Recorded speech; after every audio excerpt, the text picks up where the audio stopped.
Halo semuanya, bertemu lagi dengan kami yang akan berdiskusi ataupun sharing tentang salah satu kasus yang akan dijelaskan oleh teman kita.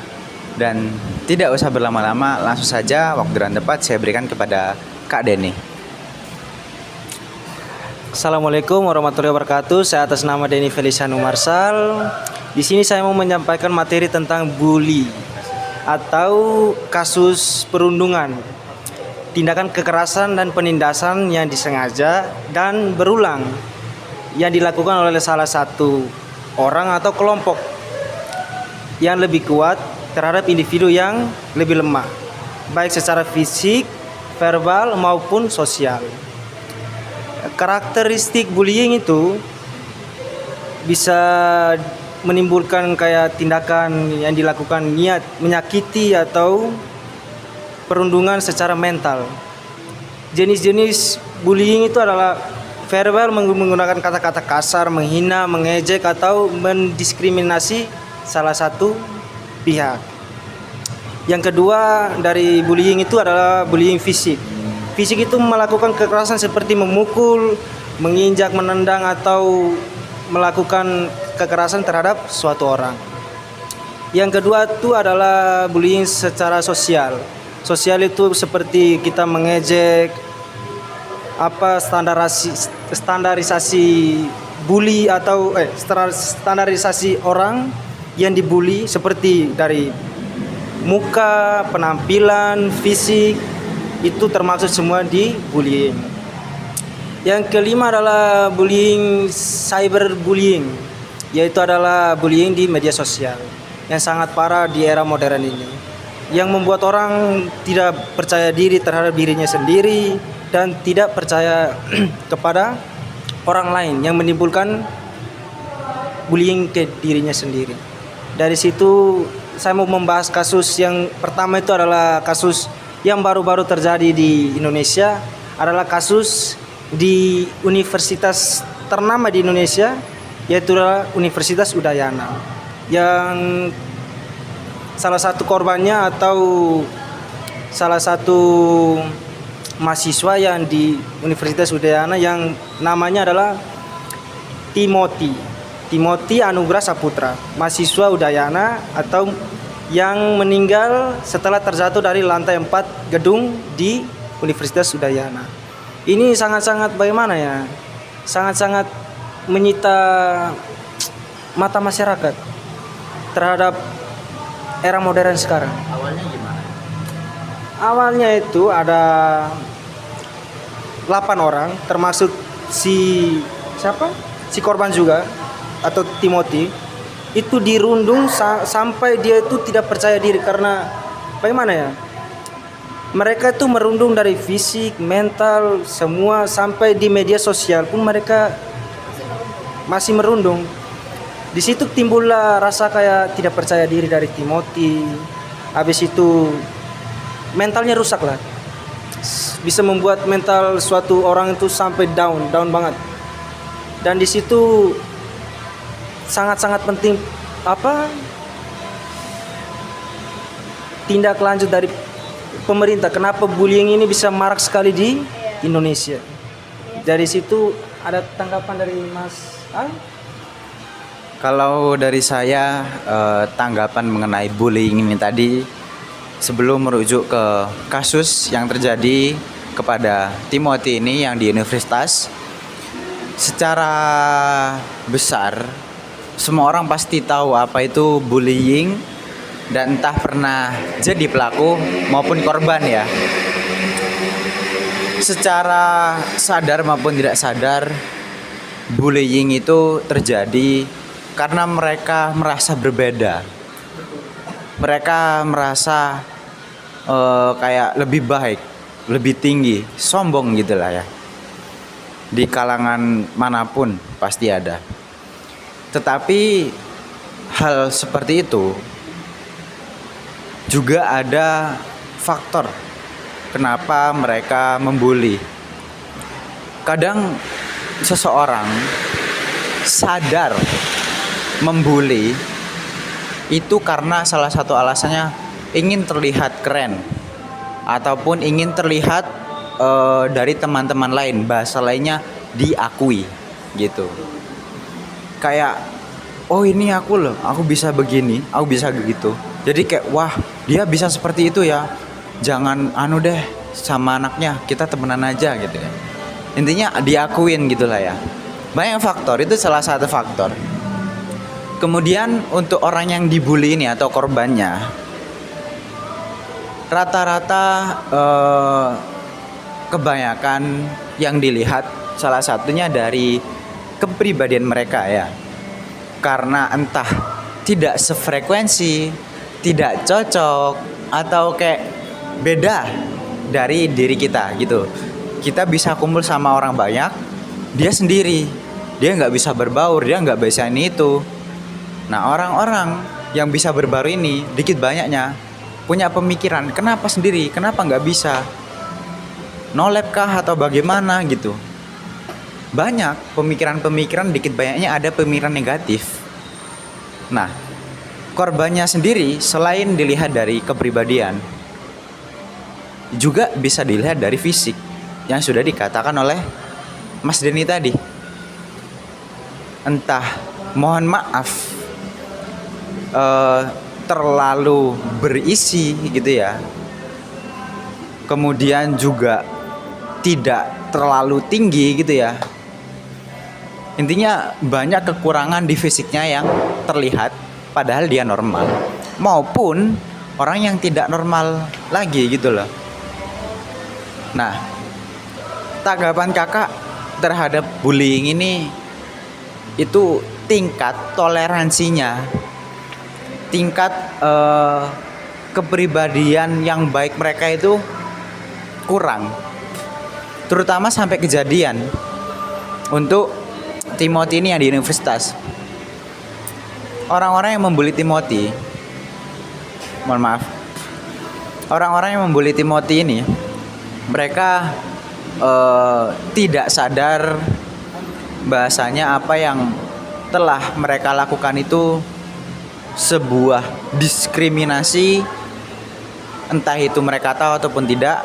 Tapi kalau kakak mengatakan mereka tidak tahu, makanya mereka masih melakukan diskriminasi itu. Apalagi tingkat toleransi mereka, kepedulian bersama itu kayak tidak ada. Manusia diciptakan berbeda-beda, tidak mungkin sama 100%. Dari situlah manusia juga punya pemikiran, punya otak gitu loh. Kalau otaknya dipakai, dia akan tahu setiap manusia berbeda. Kita kalau udah tahu, kita harus menghormati perbedaan tersebut, bukan malah membuli, bukan malah mendiskriminasi. Yang salah itu ya dari cara pikirnya, atau terpengaruh faktor suatu hal kenapa membuli. Apalagi ya bullying ini bukan hanya fisik, non fisik pun juga ada gitu lah. Kadang korban yang dibully, entah itu normal ataupun gak normal, dibully sama orang-orang lain di luar sana, apalagi yang di media sosial. Mereka membuli statement atau pemikiran, mereka membuli sebuah penampilan, mereka membuli sebuah hal yang dilakukan oleh seseorang. Mereka membuli. Pertanyaan kakak gini, belum tentu kalian bisa seperti itu, belum tentu kalian bisa melakukan, belum tentu kalian bisa merasakan, belum tentu kalian di posisi seperti itu. Semisal kalian sudah mengalami posisi seperti itu, janganlah dibully. Dikit banyaknya berikan saran, ayo berkembang bersama. Tunjukkan toleransi yang tinggi, tunjukkan bagaimana berbeda-beda budaya, berbeda-beda suku, agama, ras, tetap bersatu di Indonesia, negara NKRI ini gitu loh. Negara Kesatuan Republik Indonesia atau NKRI. Tunjukkan gitu loh. Tapi masalahnya kenapa mereka seperti itu? Pasti ada suatu faktor gitu loh. Salah satu faktor yang sudah kakak sebutkan itu tadi, biar terlihat keren. Kalau menurut Kak Putri, apakah ada faktor lain atau apa? kalau bully itu menurutku dari lingkungan juga ya. Biasanya orang yang membuli itu dia sendiri tuh juga punya rasa sakit itu. Maksudnya dia kayak misal dari orang tuanya, kamu kok nggak gini, kamu kok nggak gitu, dibanding-bandingkan dengan orang lain. Terus akhirnya di luar sana dia harus mencari seseorang yang lebih di bawahnya dia. Akhirnya dia membuli ketika ketemu satu orang, kamu kok gini, terus anaknya diem aja, dia kayak merasa oh aku menang, terus dilanjut tanpa sadar tingkat bulinya dia itu terus berkembang. Bisa jadi yang awalnya cuma verbal, terus tiba-tiba main fisik kayak gitu. Biasanya kayak gitu. Biasanya mereka itu yang punya sakit itu juga gitu loh. Menurutku sih gitu. Kalau Mas Denny gimana Mas? Kalau saya sih untuk bullying untuk di kasus Timothy ini ya, kalau saran saya untuk kampus-kampus lain tentang bullying ini harus dikasih aturan yang tegas. Tentang bullying di sekolah atau di publik itu harus dikasih aturan yang tegas dalam konteks saling menghargai. Sejak dini kita harus sebagai orang tua ya. Sebagai orang tua cara mencegahnya ya kita harus kasih edukasi yang jelas ke anak kita. Habis itu menciptakan lingkungan yang bebas dari bully. Semisal kalau di lingkungan kita ada yang membuli, kita panggil untuk kita edukasi sebagai yang lebih dewasa atau yang tua. Jangan hanya mendiam. Diam kita belum tentu generasi muda ini maju, apalagi yang masih kecil-kecil. Mereka membuli, kalau sejak dini bullying dilepas saja kayak biarlah itu bukan saudara kita. Tapi suatu saat yang kita biarkan itu yang bisa membuli juga generasi kita atau generasi yang akan datang. Itu kan sangat-sangat fatal untuk negara ini. Maksudnya terutama menyinggung tentang hak asasi manusia. Pancasila juga sudah menjelaskan kalau di Indonesia, terutamanya landasannya Pancasila, itu kan pasti bertoleransi, gotong royong. Kalau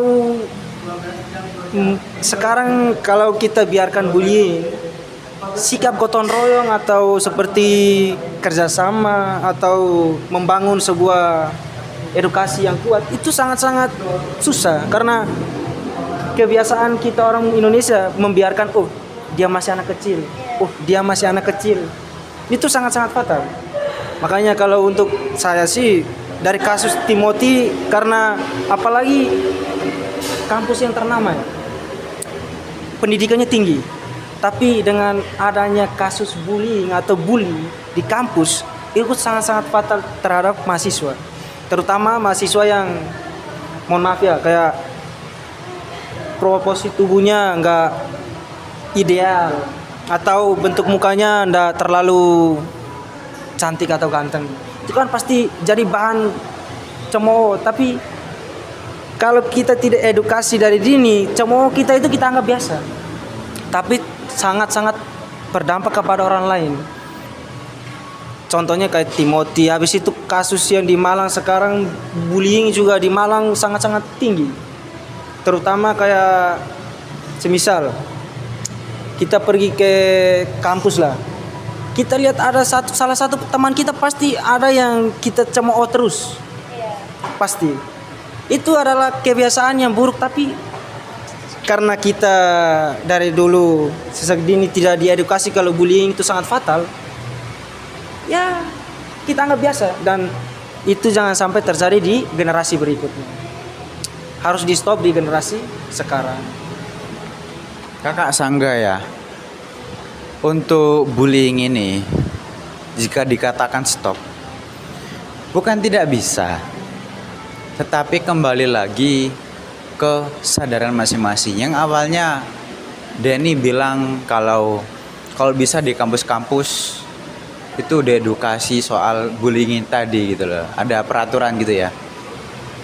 Begini, dari kecil ya mereka seharusnya sudah mendapatkan pendidikan tentang sosial ini, bagaimana berteman, bagaimana dengan lingkungan, itu pasti diedukasi dikit banyaknya.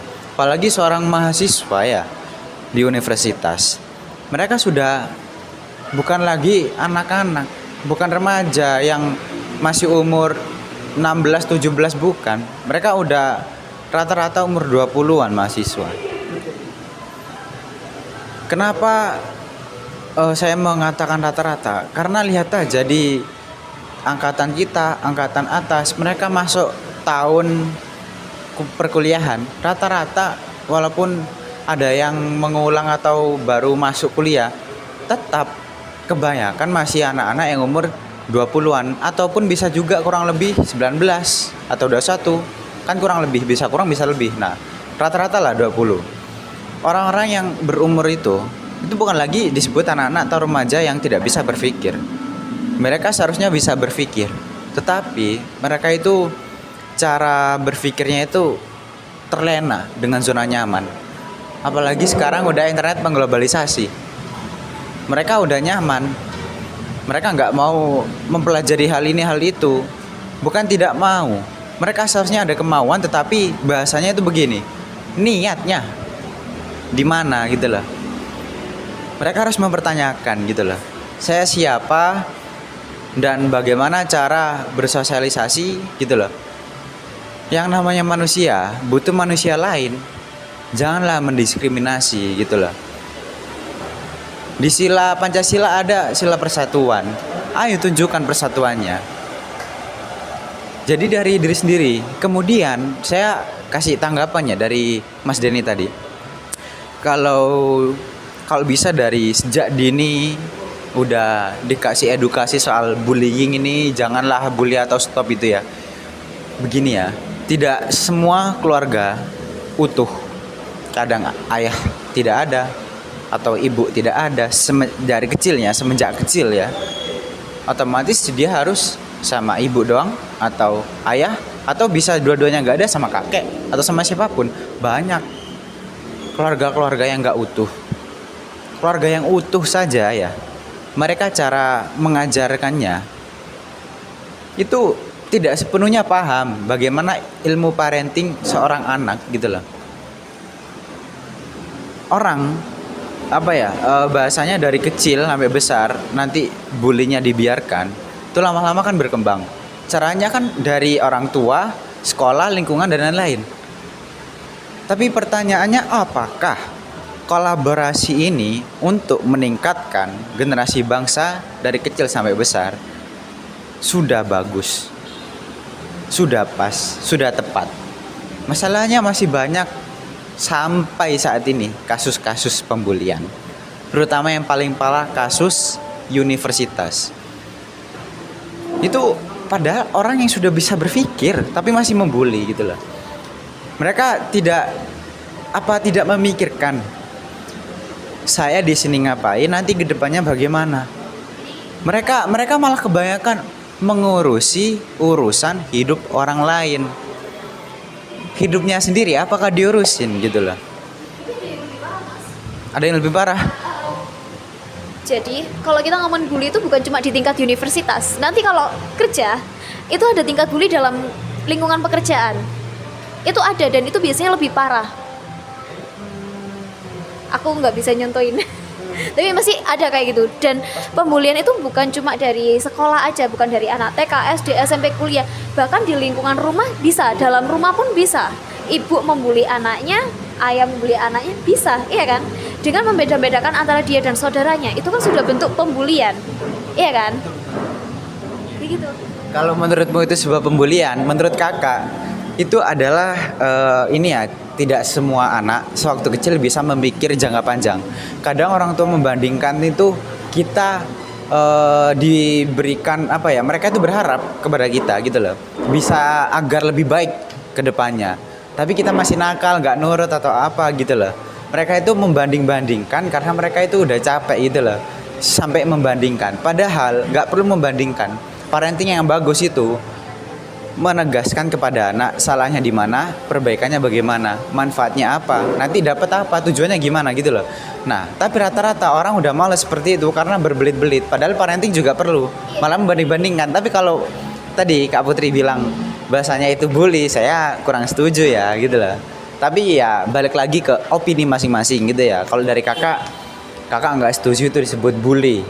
Nah, tapi kalau sampai ini ya, semisal kakak itu di apa sudut pandang kontra ya, kakak nggak setuju. Semisal kakak di sudut pandang pro, kakak mengatakan iya jika itu bully dalam keadaan perbandingannya membandingkan anaknya bukan lagi dampaknya agar anak berkembang, tapi kalau dampaknya sampai anak minder, sampai gak percaya diri, mau melakukan hal ini itu ragu, itu berefek nanti ke depan. Pas dewasa dia takut, dia nggak pede, gitu loh. Jadi dikit banyaknya ayolah berikan kepercayaan ke anak, dikit banyaknya berikan kepercayaan, tapi tidak sepenuhnya karena mereka masih anak yang harus diberikan edukasi, mereka masih di tahap berkembang gitu loh.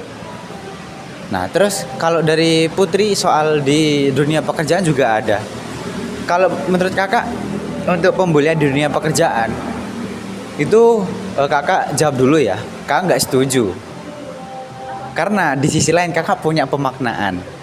Ini kakak masih memberikan tanggapan untuk kontra ya. Nah kalau menurut kakak, kadang di dunia kerja itu adalah cerminan di mana dunia itu begitu kejam ya. Tapi itu balik ke individu masing-masing. Apakah bisa melewati rintangan seperti itu? Gitu. Tetap ya oke. Nah, semisal kakak pro nih, kakak setuju. Jawaban kakak seperti ini. Pembulian di tempat kerja itu ada dan Putri sudah mengatakan dan sudah tahu, tapi tidak bisa memberikan siapa orangnya, siapa gitu ya, nggak bisa ya. Tanggapannya kan seperti ini, semisal pro, jika ada hal seperti itu, mereka yang jadi korban kan sudah dewasa, namanya orang kerja itu udah berumur pak, gitu loh, yang sudah nikah maupun belum atau OTW ya gitu ya. Nah mereka seharusnya punya keberanian, mereka pede untuk membela hak mereka. Nah kalau kayak SD, SMP, SMA itu kan masih belum punya KTP, kartu tanda penduduk. Nah kalau sudah punya KTP udah terlihat jelas identitasnya, dia penduduk gitu loh. Nah orang-orang yang belum punya KTP itu masih belum terdaftar sebagai penduduk yang bisa memberikan aspirasi, memberikan pemikiran atau hal-hal apapun di dalam sistem demokrasi. Nah orang-orang yang sudah memiliki KTP itu sudah jelas mereka bisa memberikan hal seperti itu, dan mereka juga punya pemikiran, punya pilihan, punya kemauan. Mereka mau apapun, mereka mau ini itu bisa gitu loh. Nah jadi semisal di tempat kerja ada pembulian seperti itu, mereka juga harus mikir gimana solusinya. Hal seperti itu kalau dibiarkan berdampak entah dari diri mereka walaupun sudah berumur ya, mereka seharusnya juga cari solusi lain gitu loh. Tetapi ini dari terserah kalian memaknainya seperti apa. Tapi di sisi lain ya, kan di sila Pancasila ketuhanan yang Maha Esa itu kita setiap warga negara Indonesia pasti memiliki kepercayaan kita punya Tuhan gitu loh. Nah di sisi lain agama pun memberikan sebuah pemahaman di mana di dunia ini kita diuji gitulah.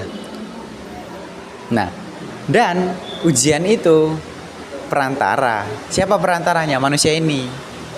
Bukan ujian dari yang atas. Yang atas memberikan ujian tapi nggak langsung gitu loh. Masih perantara dari manusia ini tadi gitu. Nah, kalau kita menggunakan sudut pandang dari agama, kita bisa dengan sabar dengan hal apapun yang dimana diajarkan oleh agama, gimana cara kita untuk mencari solusi dalam keadaan bully tadi, gitu lah. Itu untuk orang yang berumur ya, gitu ya. Pun kalian tahu ya, ini saya sendiri agama Islam, yang dimana seringkali para nabi terdahulu mereka selalu diberikan kekerasan dari masyarakat pada waktu memberikan ajaran Islam kepada manusia-manusia lain. Nah, sebelum mereka menjadi umatnya ya. Nah, waktu itu para nabi itu udah banyak, Pak. Bukan hanya dibully, lebih dari dibully. Gitu loh. Ancaman malahan atau sampai merenggut nyawa. Tapi mereka apa? masih bisa bersabar dan minta pertolongan dari Tuhan. Gitu. Tapi kita kan bukan nabi, tapi kita manusia biasa gitu.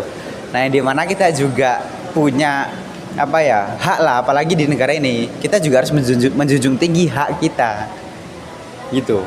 Jadi dari pribadi itu harus punya pemikiran gimana ya biar aku nggak dibully terus, apalagi orang yang sudah berumur gitu. Kenapa Mas Dini tangannya? Ini mau tanggapan? Oke, silakan. Tanggapan sedikit. Saya juga mau menyinggung satu hal bully, yaitu disebut apa? Cyberbullying. Yang konteksnya membuli di media sosial. Seperti apa? Mengirimkan foto-foto yang nggak senonoh.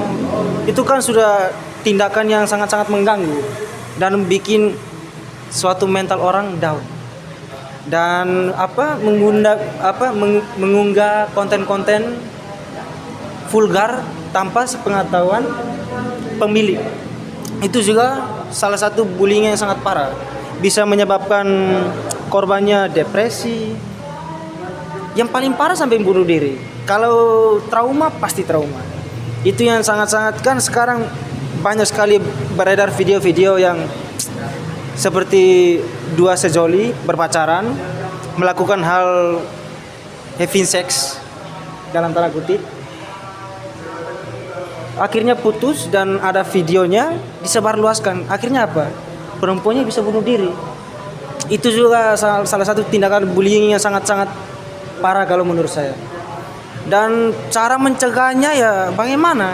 Sedangkan sekarang semua media sosial sudah apa ya, istilahnya media sosial sudah ya bisa dibilang sangat-sangat luas dan bisa diakses kapan saja dimanapun dan tidak perlu menunggu lagi.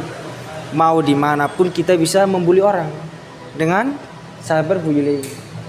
Di situ saya pikir bagaimana mencegahnya, cara mencegah bullying atau cyberbullying ini.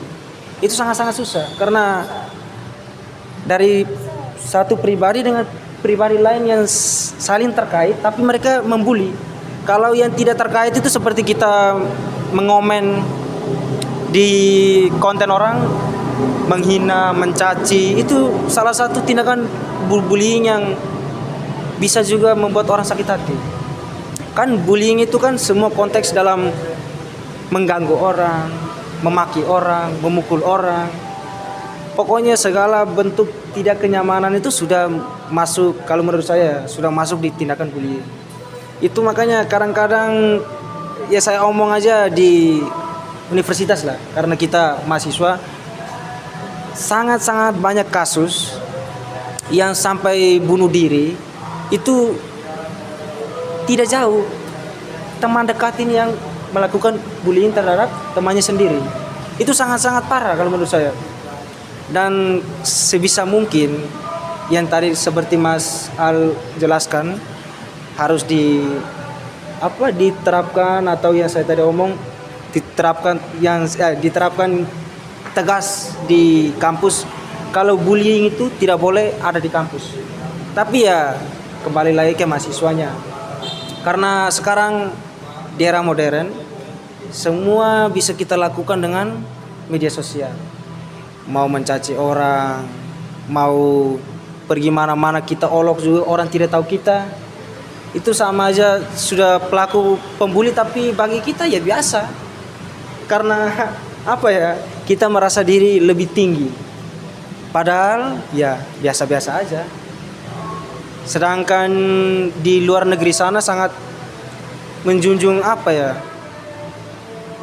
Menjunjung tinggi ras antara kulit putih dan kulit hitam. Itu rasis sampai membuli, sampai membunuh, memukul. Tapi untungnya di Indonesia ada Pancasila. Berlandaskan Pancasila, semua bisa berpedoman kepada Pancasila. Salah satunya yaitu mencegah bullying.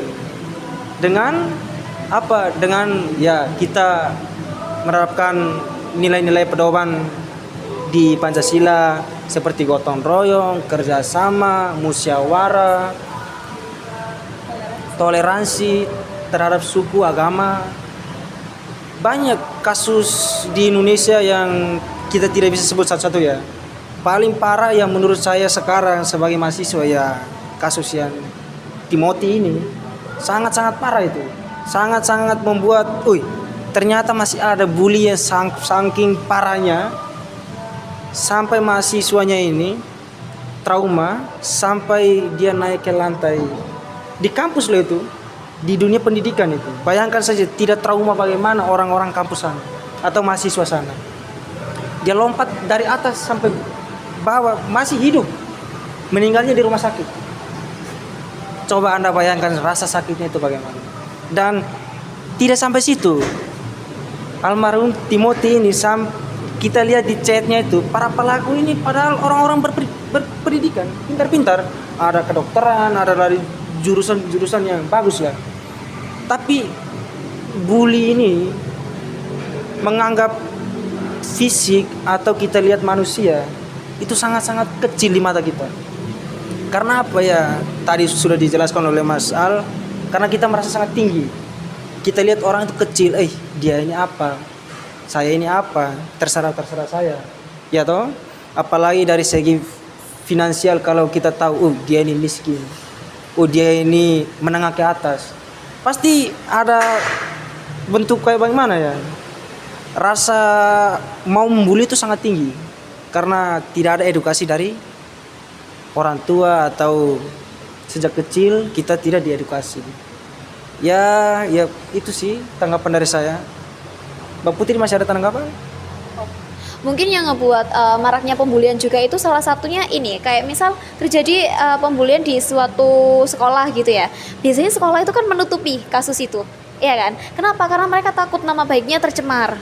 Jadinya ditutupi. Akhirnya si pembuli itu kan berpikir kalau ternyata saya membuli pun masih tetap dilindungi. Iya. Akhirnya yang lainnya mencontoh, menyebar, ya kan? Hal itu kan nggak baik kayak gitu. Terus kalau menurut Mas Denny sendiri, cara mengatasi pembulian ini dengan nilai-nilai Pancasila yang bisa mungkin salah satu kayak kegiatan apa sih yang bisa digunakan untuk mengurangi kayak gitu loh? Atau apalah terserah. Ya. Kalau dari saya sih saran ya, edukasi atau kesadaran sejak dini. Kita sebagai orang tua harus menjaga betul-betul perilaku anak kita terhadap temannya. Itu salah satu mau di dunia sekolah, mau di lingkungan publik, kita harus lihat jelas-jelas bagaimana perilakunya terhadap orang lain. Yang kedua, pilihlah sekolah yang peraturan membulinya itu ditegaskan seperti apa ya, maksudnya ya kalau ada yang membuli langsung drop out. Soalnya apa? Kalau dibiarkan itu bisa melebar ke sekeliling. Itu yang ketiga, menciptakan lingkungan aman dan mendukung. Kita itu harus hidup di lingkungan yang aman. Tidak ada pembuli, meskipun ada tapi tingkat pembuliannya masih rendah lah. Bisa kita toleransi seperti ya omong kasar kalau di NTT khususnya. Kalau di Jawa sini kan maki itu kasar. Kalau di sana kan bisa disampaikan oleh perasaan dengan cacian terhadap teman, tapi dianggap biasa lah. Yang keempat, memberikan dukungan kepada korban. Seperti semisal ada korban pembulian, kita sebagai teman harus merangkul dia, mengasih motivasi, terus kayak mengasih dukungan yang penuh. Jangan setengah membuli lagi, setengah membuli, jangan. Kita kasih edukasi ke korban, kita kasih juga edukasi ke pelaku. Biar apa? Biar sama-sama kita itu mendukung.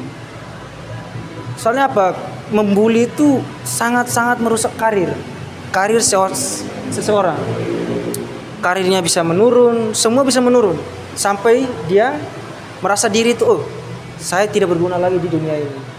Itu yang sangat-sangat parah. Yang kelima, dukung pelaku untuk berubah, bukan membiarkan. Soalnya apa? Kalau kita membiarkan pelaku terus berulah atau membuli, sama saja kita merusak kita punya generasi sendiri. Jadi itu saja dari saya. Kita harus stop bullying.